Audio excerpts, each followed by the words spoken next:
మీ బంగారం తాకట్టులో ఉందా? నెల నెల వడ్డీ కట్టలేకపోతున్నారా? ఆచారి గోల్డ్ 9030022345.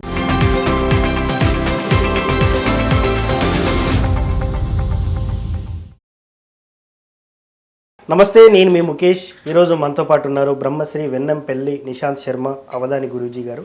సో ఇప్పుడు సోషల్ మీడియాలో వైరల్ అవుతున్న విషయం ఏంటి అంటే, ఒక పాస్టర్ షోలెం రాజు అనే ఒక పాస్టరు చర్చి ముందట ఎవరో మల్లెపూలు అమ్మితే అతనికి చెప్పాడంటే, ఇక్కడ ఎవరు కొనరు మల్లెపూలు, బజారు వాళ్ళు కొంటారు, బజారు వాళ్ళు పెట్టుకొని తిరుగుతారని చెప్పేసి.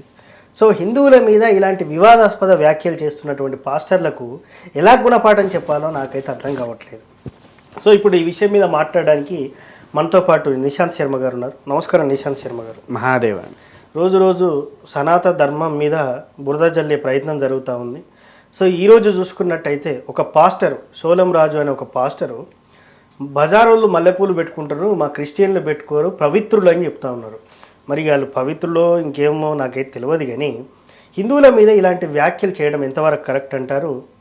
దీనిపై మీ స్పందన ఏంటి? ఒక విషయం చెప్పాలా అండి, మన దాంట్లో మన ధర్మాన్ని మనము మన పూర్వీకులు కాదు అంటే మన దేవుళ్ళ దగ్గర నుంచి మన పురాణాలు రచయించబడినవి శాస్త్రంగా. ఎవరో భూమి మీదకి వచ్చారు, ఆయన ఒక యేసుగా మారాడు. ఓకే, యేసుగా మారేసి ఆయన వెళ్ళిపోయిన తర్వాత ఆయన ఉద్దేశ ప్రకారంగా కొన్ని గ్రంథాలు రచయించాడు. ఎప్పుడు 2000 సంవత్సరాల క్రితం. ఓకే, మనకున్న ఎప్పటి నుంచి కొన్ని వేల సంవత్సరాల నుంచి, ఈయన కంటే ముందే ఎన్నో సంవత్సరాల నుంచి ఉన్నాయి. అవునంటారా కాదంటారా? అవును. అవునా? ఇప్పుడు వీళ్ళు అంటున్నారే హిందూ ధర్మంలో కించపరుస్తున్నారని, తర్వాత రెండోది మల్లెపూలు పెట్టడం ఇది మా ఆచారం కాదు అంటున్నారు. చర్చిల ముందు ధ్వజస్తంభాలేంటండి?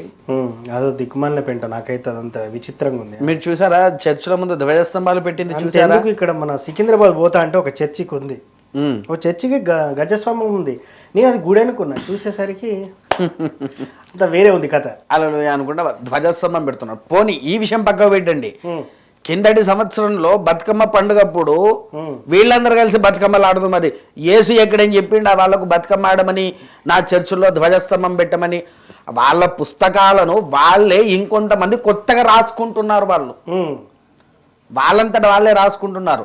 ఇంకొంతమంది ఏమంటున్నారంటే, పాస్టర్లు మీ దేవుడు నీళ్ళలోకి వెళ్ళి చనిపోయాడంటే, మా దేవుడు నీళ్ళలో వెళ్ళి చనిపోవడం కాదు, ఆయన ఆత్మ అర్పణం చేసి ఇంకో అవతారానికి రావాలి. అవును. ఏ మనిషికైనా ఎవరికైనా భూమి మీద పుట్టిన వాళ్లకు అవతార లక్షణాలు ఉంటాయి. సాధారణమైన మనం మనిషి పుట్టిన మన ఇంట్లో మరణించిన మీరు వినే ఉంటారు. ఒకతను చనిపోయాడు, చిన్న పిల్లవాడు మళ్ళీ జన్మించాడు, వాడు తర్వాత వాడి గతాన్ని వాడు చెప్పుకున్నాడు ఇది అని. వాళ్ళు కూడా ఒప్పుకున్నారు తను చెప్పింది నిజమే అని. అవతారం ముగింపు అంటారు వాటిని. ఆ యేసునేమన్నా పోయి అవతారం ముగించిండా? తీసుకుపోయి వాళ్ళ ఏ దేశంలోనైతే పుట్టిండో ఆ దేశం వాళ్ళే శిలకు వేసి కొట్టి హింసించారు. చంపారు అనకూడదు కావచ్చేమో, హింసించారు. అది సరిపోతుంది కదండి. వీళ్ళకి ఎక్కడ పని పాట లేకుండా వీళ్ళు చేసే వెధవ సోదిలు ఇవన్నీ. ఇంకో మాట ఏంటి, ఇందులో వాళ్ళ బైబిల్లో ఉన్నదంట ఒక వాక్యం, ఏంటి అని అంటే విగ్రహారాధన చెయ్యకూడదు అని. ఓకే, విగ్రహారాధన చేయకూడదని బైబిల్లో ఉంది అని అన్నారు. చాలా మంది చెప్పారు ఈ విషయాలు. విగ్రహారాధన చెయ్యాలి అని చెప్పారు, చెయ్యకూడదు అని. ఈ విగ్రహారాధన అంటే ఆ యేసు తనంతటా తానే ఒప్పుకున్నట్టే కదా, నాకంటే ముందు నుంచే హిందూ ధర్మం ఉంది అనేది. అవునా? ఆ హిందూ ధర్మం ఉన్నది కాబట్టి నువ్వు బైబిల్లో రాసుకున్నావు, లేకపోతే హిందూ ధర్మం ఉండేదా? ఇంకో విషయం అండి, మన దేశం కాదు, భారతదేశమే కాదు, ప్రపంచంలో కొన్ని స్థలాలలో మన దేవతా సత్స్వరూపాలు విగ్రహాలు వెలిసాయా వెలవలేదా? అవును, తెలిసాయి. చాలా చోట్లలో వెలిసాయి. వాళ్ళు తవ్వుతూ ఉంటే మన విగ్రహాలు కూడా కొన్ని బయటికి వచ్చాయి. భారతదేశము అనేది కర్మభూమి, విన్నారా? ఈ కర్మభూమిలో జన్మించిన వాడికి అతి యోగ్యతమైన శక్తులు కూడా వస్తూ ఉంటాయి. అలా అనుకుంటే ఇంకో మాట చెప్తా, శంకరాచార్యుల వారు వచ్చారు, రాఘవేంద్ర స్వామి వచ్చారు, వీళ్ళందరినీ మనం దేవుళ్ళు అన్నామా? ఉమ్, గురు బోధనలో ఉంచాము, గురుతత్వము. ఓకే. అవునా? వీళ్ళను కూడా మనం ఏమంటాము? దేవదూతలు. ఉమ్, దేవుళ్ళు మనిషి జన్మ ఎత్తి ఒక అవతార రూపంలో ఉన్నప్పుడు కలియుగంలో దేవతా రూపంలో దేవదూతలుగా వాళ్ళు వచ్చిన వ్యక్తులు. ఎవరెవరు? ఉమ్, రాఘవేంద్ర స్వామి, ఆదిశంకరాచార్యుల వారు, రామానుజు వారు ఉన్నారు కదా. వీళ్ళందరూ వచ్చేటువంటి తత్వాలు. అంతేగాని ఏది పడితే అది నోట్లో నుంచి వాగడానికి వాళ్ళకి అసలు నోరు ఎలా వస్తున్నది. ఇంకొకటండి, ఉమ్, ఇలాంటి వారిని ఏం చేయాలి? ఈ మల్లెపూ యేసు మంత్రమాట, యేసు గాయత్రి, యేసు ఉపవాసం చెప్తున్నా కదండి. అన్ని మన దాంట్లో నుంచి తీసి కాపీ కొడుతున్నవే. కాపీ రైట్స్ పెట్టాలండి అసలు. ఫస్ట్ కాపీ రైట్స్ పెట్టాలి. ఇప్పుడు ఒక యూట్యూబర్లో ఒక పాట విని విని ఇంకో వేరే ఛానల్ పాట వేసుకుంటే అది వెంటనే లాక్ అయిపోతుంది. ఎందుకోసం? మన ఏమంటారు దాన్ని, కాపీ రైట్ పడుతుంది. వీళ్ళకి కూడా అలా కాపీ రైట్ శిక్షలు వేయాలి. ఎందుకు అని అంటే అసలు వాళ్ళకు ఒక గ్రంథం లేదు, ఒక పాడు లేదు.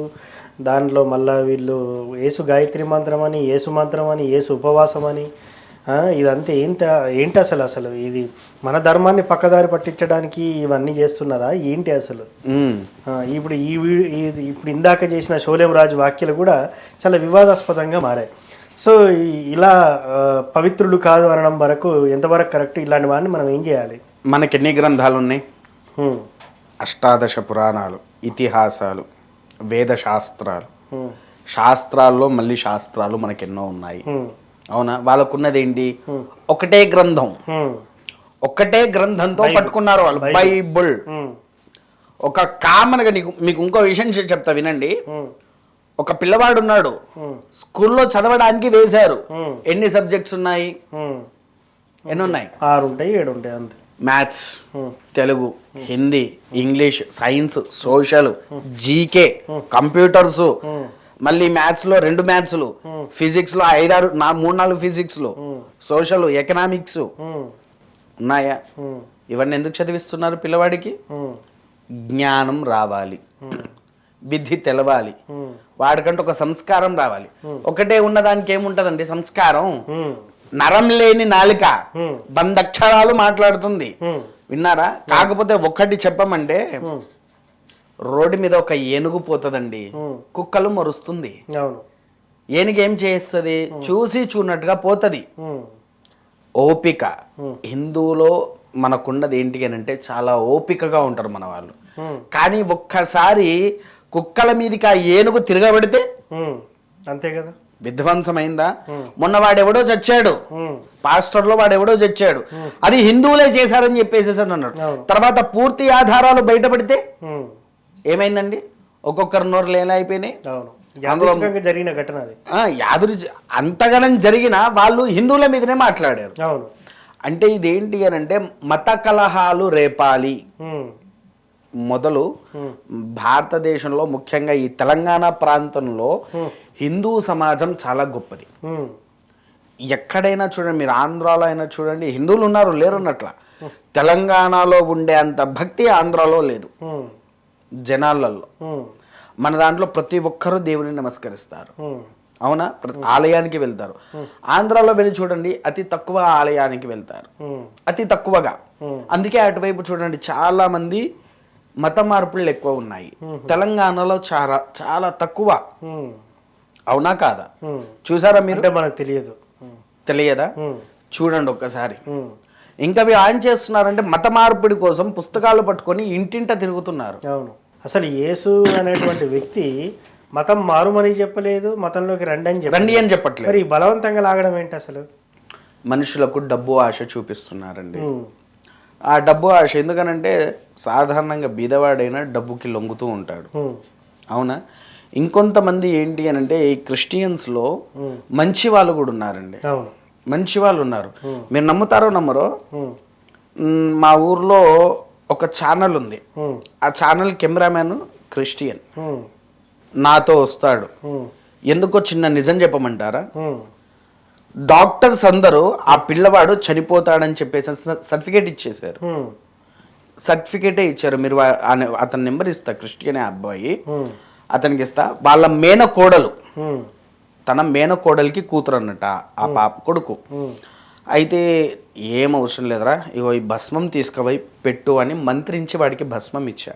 ఉమ్, కళ్ళు మూసిన వాడు లేచి కూర్చొని హ్యాపీగా తిరిగాడు. ఉమ్, ఆ రోజు నుంచి ఈ రోజు వరకు ఉమ్, ఆ క్రిస్టియన్స్ అన్న వ్యక్తులు వాళ్ళ ఇంట్లో ఈవెన్ చిన్నగా జ్వరం వచ్చినా నాకే ఫోన్ చేసి చెప్తారు, ఓకే, గురుగారు ఇది నా పరిస్థితి అంటే నేను చూసుకుంటాపు. ఉమ్, క్లియర్ కట్. ఎస్, అంటే ఏదైనా నమ్మకాన్ని పట్టు ఉంటుంది. ఉమ్, వీళ్ళు నమ్మకం లేని వాళ్ళకు కూడా నమ్మకం వచ్చేలాగా ఒక మనిషిని మభ్యపెడతారు. ఇప్పుడు ఒక మనిషి ఉన్నాడండి, ఎటువంటి దురలవాట్లు లేవు వాడికి, ఉమ్, వాడి పక్కన ఒక దురలవాటు చేసే ఫ్రెండ్స్ ఉన్నాడు, ఆటోమేటిక్గా వీడి మనసు ఎట్టిపోతుంది, అవును, దురలవాట్ల మీదకి పోతుంది కదా. వాళ్ళు అదే చేస్తున్నారు, దురలవాట్లకు రమ్మని చెప్పేసేసి అని నేర్పిస్తున్నారు. దానివల్ల ఈ మత మార్పులు ఇవన్నీ ఆ నీచపైనటువంటి మాటలు. కాకపోతే ఒకటి చెప్తున్నానండి, ఇలాంటి వారికి మీరు హిందూ సమాజానికి ఏం మెసేజ్ ఇస్తారు? మతం మారడానికి కొంతమంది వీళ్ళ టార్గెట్ ఏంటంటే ఏమి లేని అనామకులను టార్గెట్ చేసి వాళ్ళని మతం మార్పించి వాళ్ళకి ఎంతో చేతిలో పెట్టి వాళ్ళని మొత్తం ఇలా మారుస్తున్నారు కదా. మీరేం మెసేజ్ ఇవ్వాలనుకుంటున్నారు? అదేవిధంగా ఇట్లాంటి వ్యాఖ్యలు చేస్తున్న పాస్టర్లకి మీరేం హెచ్చరిస్తారు? హెచ్చరణ అనేది ఒకటే అండి, ధర్మం ఎప్పుడైనా చూస్తూ ఉంటుంది. కాకపోతే ఒకటి గుర్తుపెట్టుకోండి, కలియుగంలో అధర్మం గెలిచిన ఒక్కరోజు వస్తుంది. ఆ ఒక్కరోజు ధర్మం మీద విరుచుక పడితే ఎవ్వరికి కూడా ఎటువంటి హానులు జరుగుతాయో కూడా తెలియదు. అనవసరంగా హిందూ మతాన్ని జోలికి రాకండి, హిందువులను ఇబ్బంది పెట్టకండి. పొరపాటున ఇబ్బంది పెడుతున్నారా, ఒక్కసారి ప్రతి ఒక్కరూ తిరగబాటు చేస్తే తెలంగాణ కాదు యావత్ భారతదేశంలో ఒక్క చర్చ్ లేకుండా చేస్తారు. ఇది గుర్తుపెట్టుకోండి. ఆల్రెడీ యోగి గారు ఎన్నో చోట్లలో, మోడీ గారు యోగి గారు ఇద్దరు కలిసి మసీదులు కూడా తీసేస్తూ ఉన్నారు. పొర్రపాటున అది గనక ఇక్కడ జరిగిందా ఆపేటోడు ఎవడు ఉండడు, అది గుర్తుపెట్టుకోండి. ఇంకా ఎస్.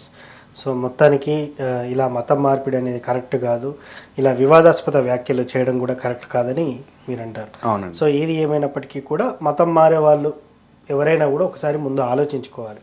ఎందుకంటే మన ధర్మాన్ని మనం పాటు చేసుకోవడం అనేది కరెక్ట్ కాదు. కరెక్ట్ కాదు. Thank you. మహాదేవ.